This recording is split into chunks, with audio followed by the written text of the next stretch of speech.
Now, WGEM Sports Extra with Sports Director Tony Cornish Jr. Well, good evening, and thanks so very much for joining us. Always happy. No, I'm delighted, really, to have you on board in our wild and crazy excursion across the prep hardwood throughout the tri-states tonight. Our first stop takes us to historic Blue Devil Gym. That's where 3-0 Quincy High, with their head coach Andy Douglas still sidelined in the midst of a 6-game suspension, faced what could be termed their toughest test of the new season, with 4-0 Galesburg back in the Gym City. QHS interim head coach Tom Lepper continuing to fill in for Coach Douglas on game days. Early fourth quarter here, Blue Devils up 5 when Galesburg Jalen McCants drains the 3-ball to make this a 2-point game, 45-43 QHS. Not long after that, McCants picks off the pass and takes it the other way for the slam. Wow, Blue Devils lead just 49-47 at that point. Now with less than 3 minutes in the game, Quincy High up by just one. Senior guard Lucas Reese, he's smooth. Stops in the lane for that nice floater for 2. Quincy up 52-49. Then Adante Crider drives to the rim and nearly loses it. Kicks it out for Reese, who banks it in from the free throw line to put the Blue Devils up 45-49 with just over a minute to play. Blue Devil Nation, just say they're loving the effort. With 25 seconds to play, Reese with a finger roll finish right here to put QHS up 7 for the backbreaker, Mr. Reese. Oh, he's smooth. He finishes the night with a team-high 20 points. Blue Devils would hold on to win 59-50. Adante Crider and Jeremiah Talton both finished with 13 points. And there was a big matchup indeed, but QHS gets the job done. Tomorrow, the Blue Devils will host Oswego. Tip-off is set for 6 p.m. Just a reminder, the annual crosstown rivalry matchup featuring the Raiders and Blue Devils will take place 2 weeks from tomorrow on Saturday, December 21st at the Pit. Can you tell I'm excited? WGM Sports will be broadcasting the game live with our pregame show getting underway at 6:30. Don't forget, tip-off at the Pit. It'll be rocking. Is slated for 7 p.m. Let's move on now. Liberty High Eagles were hosting the Panthers from Camp Point Central. First quarter, Camp Point's Bryce Long drives to the basket and hits the pull-up J in the lane. Panthers on the board first in this game. Eagles do answer back. Landon Obert drills the bonus ball in the corner to put LHS up by 1. It's a back-and-forth game early here. Camp Point's Blake early here. Eiler, I should say, catches the pass and pulls up to hit the 3-ball. Panthers back up by 1. Liberty head coach Greg Altmix wants to see more D from his squad. I hear you, Coach. Still in the first, Camp Point's Dominic Williams finds Bryce Long in the corner for another trifecta. Panthers up by 4. Liberty not done. Brayton Klingel finds Landon Obert here, cutting down the lane. Obert with the floater for 2. Later, Obert with the pump fake coming up here. He finds Brayton Klingel, and he's wide open under the rack for a nice deuce. LHS led 26-16 at the break. Your final after 4 at Liberty High. Camp Point Central falling on the road tonight, 50-28 against Liberty. Liberty Eagles, in case you're wondering, they're now 5-1 on the season. Meanwhile, North Fulton gets by Illini West tonight, 55-37 was that final. Griggsville Perry losing against Western 60-46. Pittsfield 42-36 losers tonight against Southeastern. Suns getting that big win. Biggsville, West Central, all over Unity, 62-42 was that final. Pace and Seymour, they get the win over Highland, 67-37. Rockets of Rushville Industry, meanwhile, get by BPC. BPC, I should say, gets by Rushville Industry, 53-50. West Central, meanwhile, Brown County, 75-44. West Central getting the W. West Central now 5-0. Gamecocks, 20 points tonight. Nice effort. Meanwhile, in the Show Me State this evening, the Tigers of Canton, well, they paid a visit on the Panthers of Palmyra.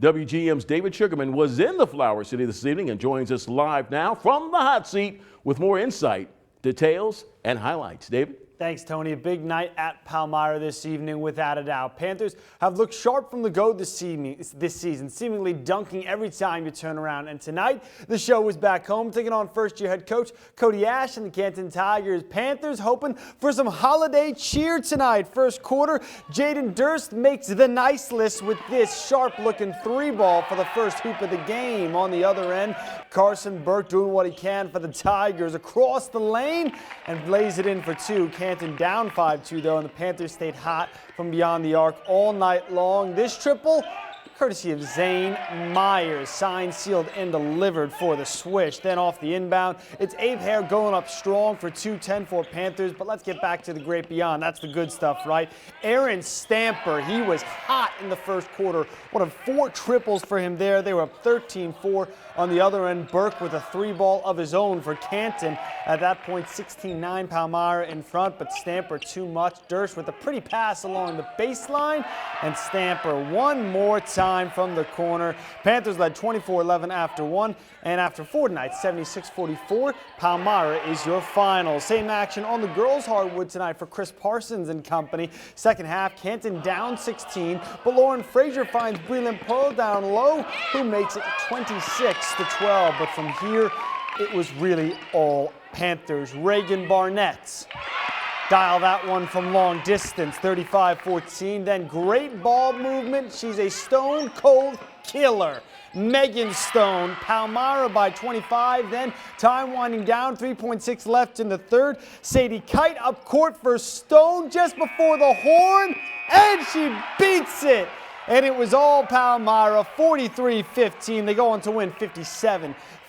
Let's head to Iowa now. Central Lee Hawks, they were looking to get the first win of the season when they took on Burlington Notre Dame. We begin right at tip. Hawks get on the board first with this basket. Sophomore guard Cade Meyer driving to the rim and gets under for the reverse. Nicely done. Hawks loving the early energy. Later in the game, junior Bronson Sargent finding his way to the hoop, and he finds 2 more, essentially keeping things close in this one. The score when we left the action in this one was 12-6 Hawks. We'll get a final for you when we can. Let's head to the girls' action. It's a battle of the same 2 teams, undefeated Hawks and the undefeated Nikes, as it were. We fast forward to the third quarter. Central Lee trailing big, but Maya Mershman doing what she can. She gets it at half court, and that is a rack attack Euro step. Nicely done by Ms. Mershman. She had a game-high 13 points, but your final after 4 tonight. Central loses big, 57-27. Finally, let's check in with the Bloodhounds of Fort Madison, shall we? They were hosting Mount Pleasant tonight.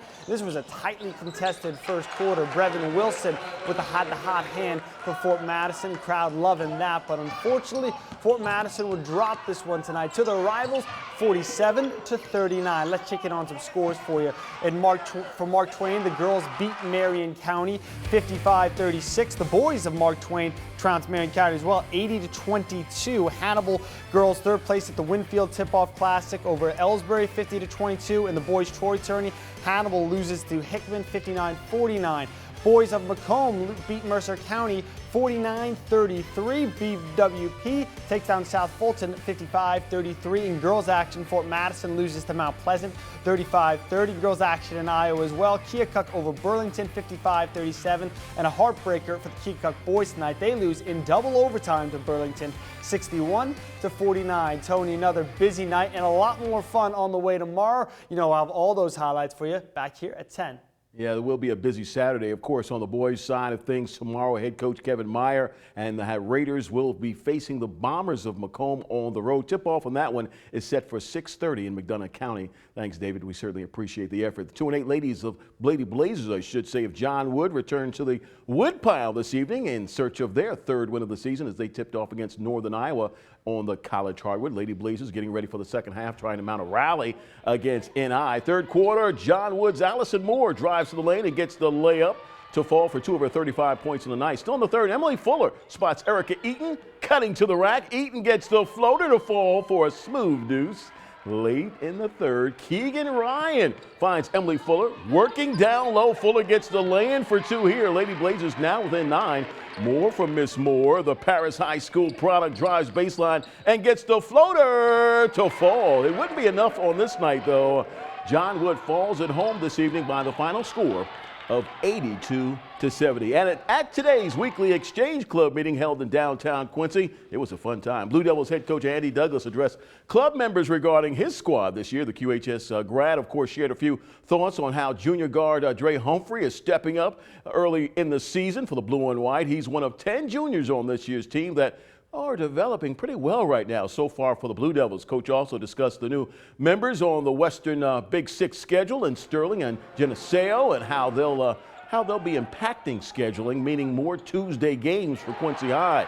Coach Douglas is scheduled to return to the bench December 13th after serving a 6-game suspension. And QND head coach Kevin Meyer also hit the stage at the Elks Club earlier today to bring everybody up to date on the Raiders basketball program. A record 35 players are a part of the program right now.